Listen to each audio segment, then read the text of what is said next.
किसान भाइयों नमस्कार। स्वागत है आप सभी का केपीएस फार्मिंग के यूट्यूब चैनल में। धान की खेत में दूसरी खाद कब डालें और क्या डालें इसके बारे में आज जानेंगे, जिससे कि हमारा जो धान है हमें भरपूर उत्पादन देगा और हमें ज़्यादा मुनाफा हो सकता है। धान का फसल अगर सही है तो आप देखिए इसमें नाइट्रोजन की वो जो बात है, वो नाइट्रोजन यानी कि यूरिया वो बहुत ही महत्वपूर्ण निभाता है। ये खाद जो है बहुत ही अच्छा और धान को ये तबाही भी कर सकता है और ये हमें ज़्यादा मुनाफा भी दे सकता है। ऐसा क्योंकि ज़्यादा यूरिया देने से हमारा जो खेत है वो धान है वो रोग के चक्कर में चला जाता है। और हमें सही यूरिया ठीक डोज देने से क्या होता है, हमारा यूरिया में का डोज सही होगा तो हमारा जो धान है अच्छे बढ़वार लेकर हमें अच्छा मुनाफा दे सकता है। यूरिया एक टर्निंग पॉइंट होता है। यूरिया को हम अगर अच्छे से नहीं डालेंगे तो हमें ज़्यादा मुनाफा भी हो सकता है या नुकसान भी हो सकता है। इसके लिए यूरिया को अच्छे से डालना बहुत ही आवश्यक होता है। यूरिया को कब डालें? पहले खाद में अगर हमने एक बोरी यूरिया दे दिया है तो अब हमारा धान जो है अच्छा सही सेटिंग में है तो हमें बहुत ज़्यादा नहीं देना है, उसका डोज कम करके देना है।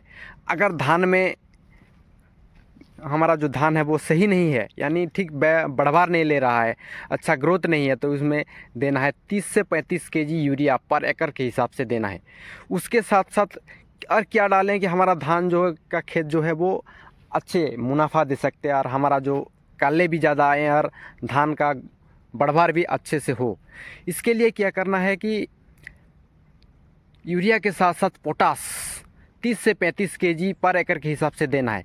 पोटास क्यों दे? पोटास देने के वजह ये है कि पोटास दूसरी खाद के बाद जब आता है वो धान के गोप का अवस्था चले आता है, जब कि पोटास उसमें धान का जो दाने हैं दाने को सही भराव देता है, दाने जो अच्छे वजनदार रहता है यार, हमें ज़्यादा मुनाफा होता है। इसके लिए यार रोग मुक्त भी रखता है पोटास, इसीलिए पोटास को मिलाना बहुत ज़रूरी है। इसके साथ साथ धनजाइम गोल्ड, सागरिका, ये सब मिलाकर हम दे देंगे तो हमारा धान का जो खेत है वो बहुत ही ज़बरदस्त तरीके से ग्रोथ लेता है और हमारा अच्छा दिखने के लिए भी अच्छे लगे और हमारा जो खेत है वो हमें ज़्यादा मुनाफा दे सकता है, धान में ज़्यादा प्रोडक्शन ले सकते हैं। तो इसके लिए ऐसा करें। उसके साथ साथ क्या और एक डालें, एक डालना है कि 20-20-0-13 तेरे नाम के एक खाद आता है, उसको डाल लेंगे तो हमारा जो खेत में कल्ले के साथ साथ जो कल्ले आएंगे वो कल्ले के साथ साथ वो अच्छे बढ़वार लेगा और हमारा जो खेत का धान का ग्रोथ है वो अच्छे से सही मात्रा में वजनदार दाने के साथ साथ हमारा वो जो धान का सेटिंग्स बालियाँ निकलते समय जो सेटिंग्स होगा और बाले धान का भराव जो होगा वो अच्छा होगा।